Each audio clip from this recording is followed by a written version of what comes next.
Hi and hello, this is iPhysics YouTube channel. நிறைய பேர் comments போட்டிருந்தீங்க இந்த மாதிரி தமிழ்லேயும் நடத்த சொல்லி. அதனால் from today onwards we are going bilingual, both English as well as Tamil. இன்றைக்கி பார்க்க போகிறது நம்ம dual nature of radiation and matter part 3. வாங்க நம்ம நேராக லெசனுக்குள்ளே போகலாம். இப்போ dual nature of radiation and matter part 3. இதில் நம்ம இப்போ பார்க்க போகிறது matter waves and de Broglie matter waves are de Broglie waves.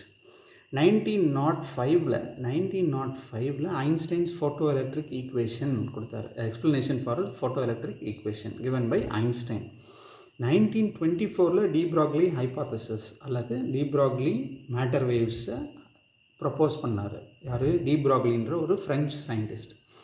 அப்போ இடையில 1905க்கும் 1924க்கும் இடையில நடந்த போர் அட்டாமிக் மாடல் தான் அவருடைய இன்ஸ்பிரேஷன். ஆனால் இப்போ நம்ம அதை பார்க்க போகிறதில்ல. we are going to see this in a much later point of time. இப்போ டைரெக்டாக from 1905 to 1924 de Broglie, a French physicist, extended this dual nature of radiation to matter particles also.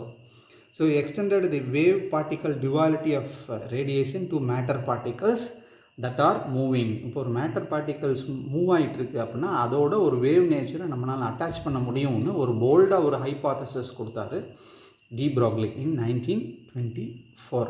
1927 தான் இதுக்கு ப்ரூஃப் கிடைச்சிது. Davis and Germer experiment happen to ப்ரூவ்னா இதை prove பண்ணுறதுக்காக அவங்க இந்த எக்ஸ்பெரிமெண்ட் நடத்தலை, அவங்க வேற ஒரு பர்பஸ்க்காக நடத்தினாங்க. ஆனால் அந்த எக்ஸ்பெரிமெண்ட்டில் இந்த டி ப்ராக்லி ஹைபாத்தசிஸை ப்ரூவ் பண்ண முடிஞ்சது. ஸோ 1927 தான் இதுக்கு ப்ரூஃப் கிடைச்சது. இப்போ நமக்கு என்ன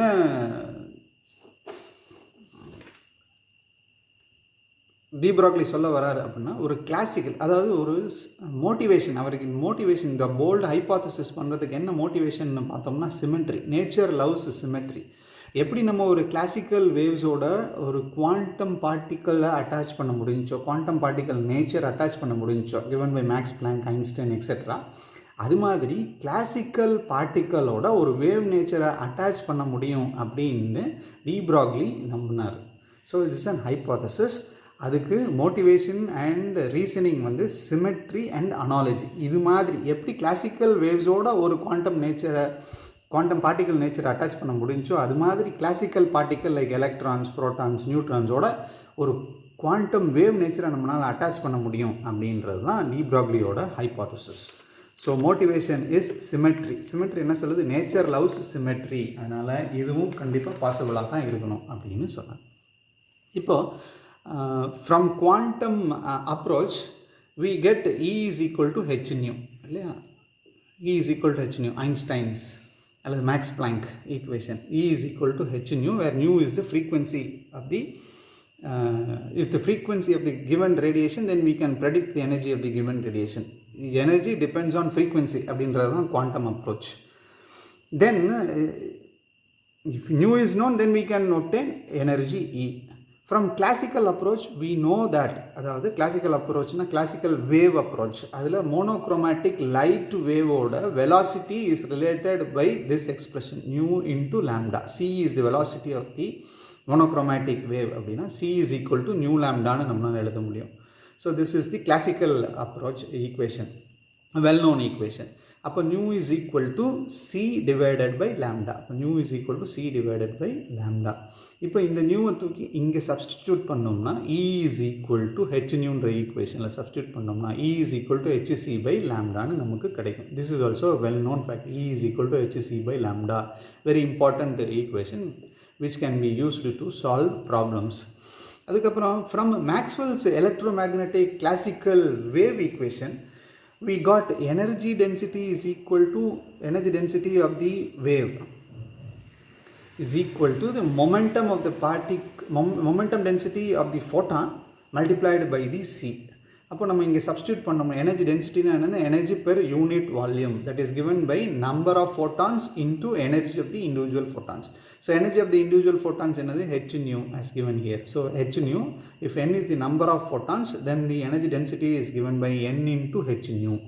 that is equal to momentum density. Momentum p ன்னு எடுத்துட்டோம் அப்படின்னா if there are n photons அப்படின்னா total momentum density is given by n into p multiplied by c. இது வந்து மேக்ஸ்வெல் கொடுத்த relation nh nu is equal to npc.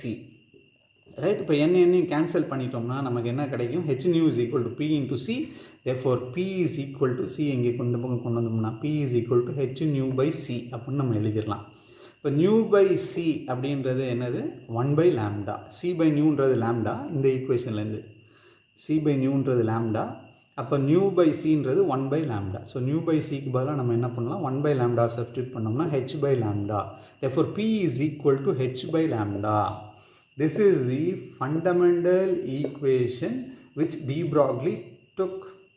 So de Broglie took this as his fundamental equation. எப்படி Einstein E is equal to h nu எடுத்துக்கிட்டாரோ ஒரு பேசிக் ஈக்குவேஷனாக அது fundamental ஈக்குவேஷனாக, அது மாதிரி p is equal to h lambda, அது p is equal to h by lambdaவை de Broglie எடுத்துக்கிட்டார். இதை வந்து போட்டுக்கலாம் இந்த பக்கம் lambda is equal to h by p. அப்போ மொமெண்டம் தெரிஞ்சிச்சு அப்படின்னா நம்ம லாம்டா கால்குலேட் பண்ணிடலாம். ஸோ அதை தான் நம்ம அடுத்த பேப்பரில் எழுதிருக்கிறோம். என்ன lambda is equal to h by p, right? lambda is equal to h by p அல்லது p is equal to h by lambda. இதுதான் அவருடைய basic equation, fundamental equation of de Broglie. This is a universal relation. Universal relation, it can be applied to all particles and all waves. So this is the universal relation, right? Now lambda is equal to, இந்த equation எடுத்துட்டோம்னா lambda is equal to h by momentum. h is Planck's constant, p ன்றது momentum. Momentum ன்றது m into v. v is the velocity with which the particle is moving. For example, நம்ம ஒரு macro particle எடுத்துட்டோம் அப்படின்னா, macro particle, say for example cricket ball. The cricket ball is moving with very very slow speed. Velocity வந்து ரொம்ப ரொம்ப ரொம்ப கம்மியாக இருந்தால் கூட mass of that cricket ball is much heavier. Therefore this lambda becomes very small. As a result, we cannot feel the wave that is associated with the cricket ball of mass m and moving with a very slow velocity v. Therefore, for microparticles like electron, proton, etc., நம்ம இப்போ electron எடுத்தோம்னா, for microparticles like electron, mass of the electron we know, the mass of the electron m ன்னு எடுத்துக்கிட்டோம்னா, and if it is accelerated, the electron is accelerated by supplying a voltage v அப்படின்னா, then the kinetic energy acquired by the electron is equal to half mv square, well known expression. So half into mass of the electron into velocity square of the electron.